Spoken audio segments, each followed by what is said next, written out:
अवैधनाथ की श्रद्धांजलि सभा में पहुंचे थे। इसी बीच चलते हैं दिल्ली, जहां पर अरविंद केजरीवाल क्या कुछ करे, आइए सुनते हैं। अच्छा, ऑडियो ठीक है, आइए मिश्रा जी।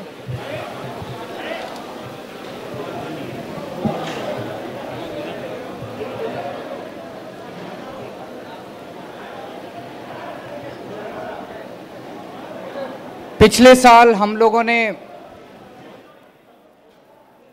पराली जलाने की वजह से जो अक्टूबर नवंबर में धुआं होता है,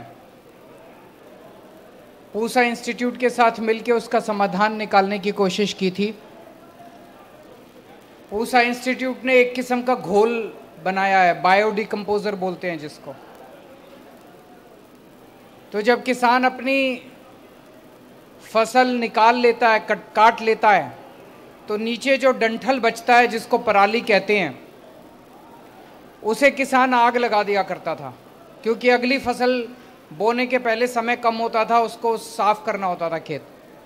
अब ये घोल जो है बायोडिकम्पोजर, इसको छिड़कने से 15 से 20 दिन के अंदर वो डंठल गल जाता है और वो एक तरह से खाद के रूप में परिवर्तित हो जाता है।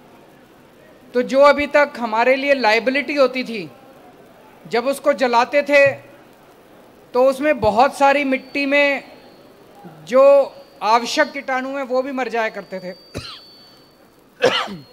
अब ये घोल डालने से, घोल छिड़कने से, जो स्टडी की वेबकॉस ने स्टडी की, केंद्र सरकार की एजेंसी है वेबकॉस, उसने इसकी स्टडी की और उसने पाया कि कार्बन का कंटेंट, नाइट्रोजन का कंटेंट और भी बहुत सारी मिट्टी के अंदर जो गुण हैं वो बहुत ज़्यादा इंक्रीज हो जाते हैं ये घोल डालने से। तो इस बार, पिछली बार लगभग 300 किसानों ने दिल्ली के अंदर इसे अपनाया था। लगभग 1950 एकड़ में इसको किया गया था। इस बार 4200 एकड़ में इसको डाला जा रहा है और 844 किसान इसका इस्तेमाल कर रहे हैं। तो ज़्यादा बढ़ चढ़ के किसान सामने आ रहे हैं, एक से दूसरे, दूसरे से तीसरे को पता चलता है कि इसका बड़ा फ़ायदा हुआ है, तो ज़्यादा से ज़्यादा किसान इसका इस्तेमाल कर रहे हैं। और पिछली बार हमने केवल इसको नॉन बासमती में ट्राई किया था, इस बार इसको बासमती वाले एरिया में भी ट्राई किया जा रहा है। तो लगभग दिल्ली में जितने भी अब इस फसल से के निकलने के बाद होगा, लगभग सारा एरिया कवर हो जाएगा। तो अभी तक हम कहते थे भाई ये जो पराली है इसका समाधान नहीं है, और जब समाधान के नाम पे बात होती थी तो बड़ी बड़ी महंगी महंगी बातें करी जाती थी। ये घोल बड़ा सस्ता सा है, घोल के जो कंपोनेंट्स हैं वो घोल बनाना, घोल छिड़कना, सारा खर्चा मिला मिलू के 1000 रुपये एकड़ से भी कम पड़ता है, उसे भी काफ़ी कम पड़ता है। दिल्ली में ये सारा खर्चा दिल्ली सरकार उठा रही है। अब हमारी अपील है सभी सरकारों से कि अब हमें इसका समाधान मिल गया। जैसे दिल्ली सरकार अपने किसानों की मदद कर रही है, ऐसे बाकी सरकारें भी अपने अपने किसानों की मदद करें।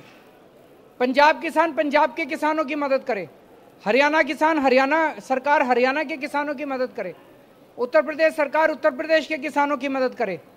अब हमें पराली जलाने की जरूरत नहीं है।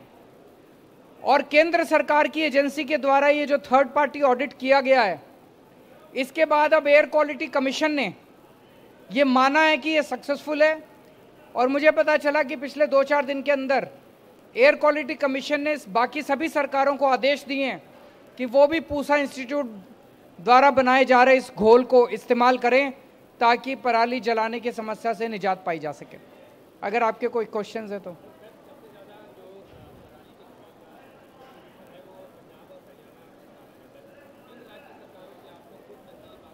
मुझे लगता है वो अगर केंद्र सरकार करे तो ज़्यादा अच्छा रहेगा। केंद्र सरकार का रोल एक तरह से सारी सरकारों को साथ लाके और समाधान निकालने का है।